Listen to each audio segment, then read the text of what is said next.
بسم اللہ الرحمن الرحیم۔ فی زمانہ جوائنٹ فیملی میں ایسے افراد جن کی اس گھر میں کسی نہ کسی فرد سے کوئی ایسی وجہ ضرور بن جاتی ہو جس سے پورے گھر کا ماحول خراب ہو جاتا ہے۔ شوہر اپنی بیوی کی جائز بات نہ مانتا ہو، بیوی اپنے شوہر کی جائز بات نہ مانتی ہو، اولاد اپنے والدین کا حکم نہ مانتے ہوں، بچے ایسی حرکات کریں جس سے والدین ان کی ناجائز حرکات سے سخت پریشان رہتے ہوں، ساس کی ناجائز بد زبان بند کرنے اور اپنے ساتھ پیار محبت کی غرض سے، اور ایسی بہو جو بلا وجہ اپنی ساس اور گھر کے دوسرے افراد کے لیے وبال جان بن چکی ہو، اپنی من پسند جگہ شادی کرنے کے لیے گھر میں ایک یا کئی افراد رکاوٹ پیدا کر رہے ہوں، یا جس جگہ نوکری کرتے ہیں وہاں لوگ پریشان کرتے ہوں، یا کچھ اور ایسے کام کرتے ہوں جس سے نوکری جانے کا خطرہ بن گیا ہو، کاروباری حالات سے پریشان افراد، جن افراد کا کاروبار پہلے ٹھیک تھا لیکن کوئی بد نظر، جادو اور دیگر دشمن مخالفین حاسدین نے ایسا کچھ کیا جس سے ایک رکاوٹ اور بندش لگ گئی۔ دنیا میں ایسے افراد جن کی پہلی عزت اور وقار تھا لیکن ان افراد میں یہ سب ختم ہو گیا۔ اس کے علاوہ دنیاوی وہ تمام کام جن کے اندر کوئی نہ کوئی رکاوٹ اور بندش آ چکی ہو اور کسی بھی طریقے سے یہ چیز ختم نہ ہوتی ہو، تو سورہ رحمان شریف کو اس ترتیب سے پڑھا جائے اور جس مقصد کے لیے یہ کر رہے ہیں اس کو ایک کاغذ کی پرچی پر لکھ کر اپنے سامنے رکھیں، یا جس مقصد کے لیے کر رہے ہیں اس کا ایسا کامل تصور باندھیں کہ اپنی پہلی بات سے دوسری بات درمیان میں نہ آئے۔ جو پہلے بات رکھی تھی اگلی مرتبہ بھی یہی ہو، اس بات کو نظر انداز مت کریں۔ اب اس کے ساتھ اگر کوئی اپنے گھر کے افراد کے لیے کر رہا ہے تو اسی کلام کو چینی، نمک، پانی پر بھی دم کر لیا جائے اور اس کو ان افراد کو کھلایا پلایا جائے جس کے لیے یہ عمل کیا جا رہا ہے۔ اب اللہ کا نام لے کر اس عمل کی جانب رجوع کریں، اپنے پاک صاف کپڑے پہن کر باوضو حالت میں سورہ رحمان شریف کی پڑھائی شروع کر دیں۔ پڑھتے پڑھتے جیسے ہی کلمہ فبی ای آلاء ربکما تکذبان آئے اس کو 13 مرتبہ پڑھیں اور اپنے مقصد کی طرف توجہ کریں۔ اب فبی ای آلاء ربکما تکذبان کو 16 مرتبہ پڑھیں۔ اب سورہ کو آگے پڑھیں، اب پھر فبی ای آلاء ربکما تکذبان کو 18 مرتبہ پڑھیں۔ اب سورہ کو آگے پڑھیں، اب پھر فبی ای آلاء ربکما تکذبان کو 21 مرتبہ پڑھیں۔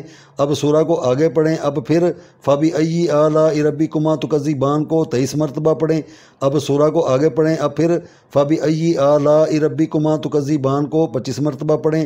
اب سورہ کو آگے پڑھیں، اب پھر فبی ای آلاء ربکما تکذبان کو 28 مرتبہ پڑھیں۔ اب سورہ کو آگے پڑھیں، اب پھر فبی ای آلاء ربکما تکذبان کو 30 مرتبہ پڑھیں۔ اب سورہ کو آگے پڑھیں، اب پھر فبی ای آلاء ربکما تکذبان کو 32 مرتبہ پڑھیں۔ اب سورہ کو آگے پڑھیں، اب پھر فبی ای آلاء ربکما تکذبان کو 34 مرتبہ پڑھیں۔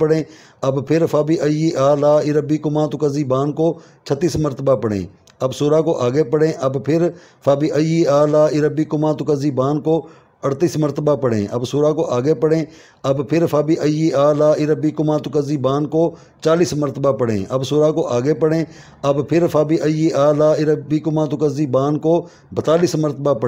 اب سورہ کو آگے پڑھیں، اب پھر فبی ای آلاء ربکما تکذبان کو 45 مرتبہ پڑھیں۔ اب سورہ کو آگے پڑھیں، اب پھر فبی ای آلاء ربکما تکذبان کو 47 مرتبہ پڑھیں۔ اب سورہ کو آگے پڑھیں، اب پھر فبی ای آلاء ربکما تکذبان کو 49 مرتبہ پڑھیں۔ اب سورہ کو آگے پڑھیں، اب پھر فبی ای آلاء ربکما تکذبان کو 51 مرتبہ پڑھیں۔ اب سورہ کو آگے پڑھیں، اب پھر فبی ای آلاء ربکما تکذبان کو 53 مرتبہ پڑھیں۔ اب سورہ کو آگے پڑھیں، اب پھر فبی ای آلاء ربکما تکذبان کو 55 مرتبہ پڑھیں۔ اب سورہ کو آگے پڑھیں، اب پھر فبی ای آلاء ربکما تکذبان کو 57 مرتبہ پڑھیں۔ اب سورہ کو آگے پڑھیں، اب پھر فبی ای آلاء ربکما تکذبان کو 59 مرتبہ پڑھیں۔ اب سورہ کو آگے پڑھیں، اب پھر فبی ای آلاء ربکما تکذبان کو 61 مرتبہ پڑھیں۔ اب سورہ کو آگے پڑھیں، اب پھر فبی ای آلاء ربکما تکذبان کو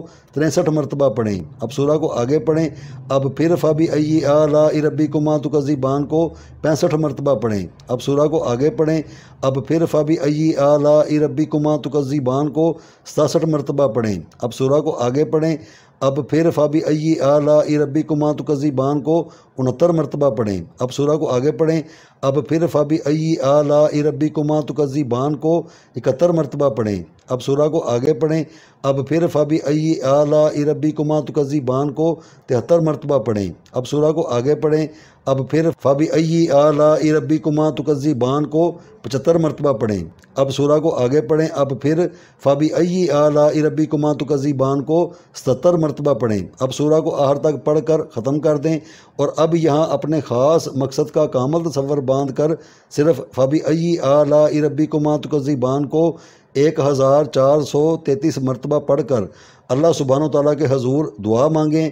اب اگر میاں بیوی آپس میں صرف اور صرف ایک جان بن کر رہنا چاہتے ہیں اور اپنے درمیان میں سے کسی تیسرے کو نکالنا چاہتے ہیں، تو چاہے میاں یا بیوی، وہ اسی عمل کو اس ترتیب سے کریں گے کہ پہنی ہوئی میلی بنیان یا قمیض، اس تمام عمل کو جیسے ترتیب سے پڑھنی ہے ویسے ہی پڑھیں، لیکن جب کلمہ فبی ای آلاء ربکما تکذبان آئے تو اس کو ہر مرتبہ علیحدہ مقدار میں پڑھ کر اس قمیض پر دم کریں، اور پھر آگے سے آگے جیسے طریقہ کار بتایا ہوا ہے، اور مکمل سورہ شریف پڑھ لینے کے بعد فبی ای آلاء ربکما تکذبان کو 1433 مرتبہ سب سے آخر میں ضرور پڑھنا ہے۔